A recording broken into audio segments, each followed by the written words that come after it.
एक लड़का ऐसा बुरी तरह फंस जाता है कि आप सोच नहीं सकते हैं। बिना बुलाए शादी में पहुंच जाता है। चलिए इस कहानी को हम स्टार्ट करते हैं। यूपी गाजियाबाद की कहानी है मेरे दोस्त। एक लड़का रास्ते से आता है तो देखता है कि एक मैरिज हॉल में बहुत धूमधाम से शादी हो रही थी। तो उसने सोचा कि अच्छे अच्छे खाना भी मिलेगी, बड़े घर की शादी है तो शादी में अच्छे खाना भी मिलेंगे, तो क्यों नहीं हम खाना खा के चलते हैं, रूम पे जाएंगे बनाएंगे, इससे अच्छा कि यहीं खा लेता हूँ। उसने उस हॉल के अंदर घुस जाता है और घुसने के बाद वो देखता है खाना चल रहा है, जाके अच्छा अच्छा खाना खाता है, रसगुल्ला खाता है, हर चीज़ हर प्रकार का मिठाइयाँ खाता है। उसको पेट भर जाता है। पेट भरने के बाद में सोचता है कि बड़े घर की शादी है तो रूम पे जाएंगे तो सोना ही है, तो कुछ टाइम यहीं रुक जाता हूँ। वो वहाँ पे रुकता है। वो लड़के का नाम रोहित रहता है और वो बहुत बुरी तरह से फंस जाता है, क्योंकि उस शादी में कुछ चोर लोग भी आए थे गहना या पैसा वैसा चुराने के लिए, और उसी में ये भी था। तो वहाँ सोचा कि अभी रुक जाते हैं, कोई अच्छा अच्छा लोग भी मिल जाएंगे, लड़कियाँ भी मिल जाएगी तो कुछ बात भी हो जाएगी। तो जाता है जहाँ शादी होता है तो वहीं एक देखता है कि एक लड़की रहती है और वो लड़की दुल्हन की बहन थी, और वहाँ जाके बगल में बैठ जाता है। तो लड़की बोलती है कि अरे आप लोगों को कुछ मालूम नहीं, हमको इतना प्यास लगी है, आप लोग पानी नहीं लाते हो। तो वो लड़का सुन लेता है और जाता है उधर से, और जहाँ खाना चलता है वहाँ से पानी उठा के लाता है और बोलता है कि लीजिए आपके लिए पानी लाया। तो बोली मैं तो आपसे मांगे नहीं, तो आप ला के दे रहे हैं। तो बोली कि नहीं। तो लड़का बोलता है, जो रोहित था, कि नहीं मैं सब आपका बात सुन लिया, तो आपको ज़ोर से प्यास लगी है तो मैं सोचा कि मैं आपको पानी ला के दे देता हूँ। तो वो लाता है, पानी दे देता है। वो बोलती है प्रियांशी, चलो कोई तो है हमारे लिए, कोई एक गिलास पानी तो लेके आया है। ऐसा ही बातों बात में वो भी देख रही थी, ये भी देख रहा था, और उसी बीच में चोर भी आए थे। वो अपना काम कर रहे थे, जयमाल हो रही थी, वहाँ नाच गाना सब चल रहा था। तो लड़का बोला कि आप डांस उस करती हो? तो बोली कि हाँ करती हूँ। बोली चलो डांस कर लो।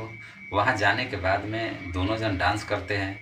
लड़का वाला सोचता है कि लड़की वाले की तरफ से है, लड़की वाले सोचते हैं कि लड़का वाले की तरफ से है। ये सस्पेंशन में रहता है, किसी को पता नहीं चलता है।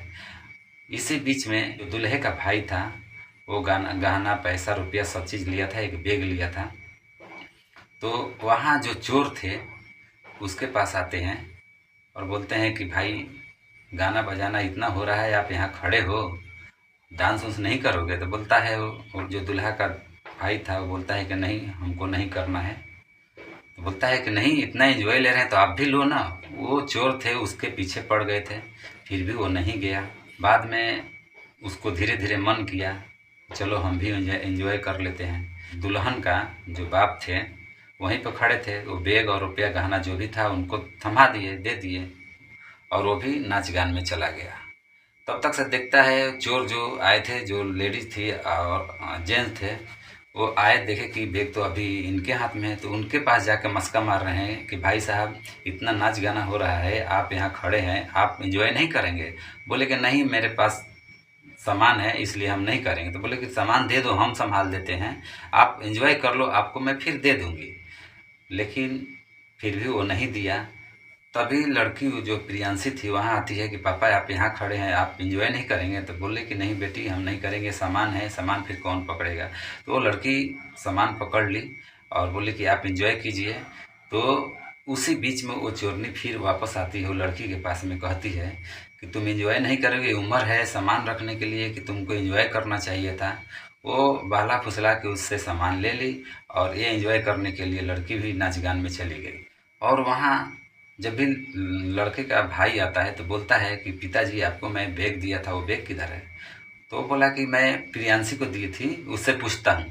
तो गया, लड़की का पिता गए और पूछे प्रियांशी बैग किधर है? तो बोले कि वो आंटी थी, मैं आंटी को दे दी। वो लोग समझ गए कि लगता है कि दूसरे को दे दी।